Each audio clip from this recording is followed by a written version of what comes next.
on lämmin. Ja siellä on vähän hämärää. Sitten sinne voi rauhoittua. Ensin peseydytään. Mennään sinne lauteille. Heitetään löylyä. Mennään välissä aina vilouttelemaan.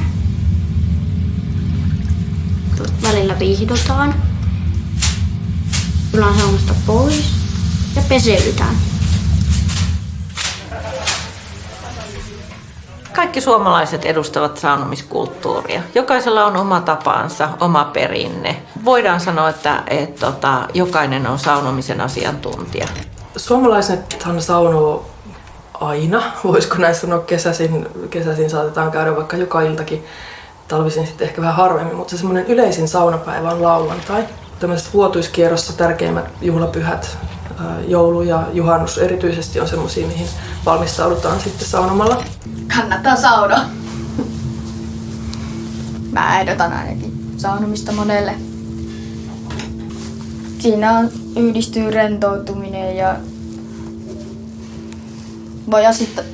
voi unohtaa kaikki asiat, kaikki päivän asiat. Voit elää sitä hetkeä, mitä elät sillä hetkellä.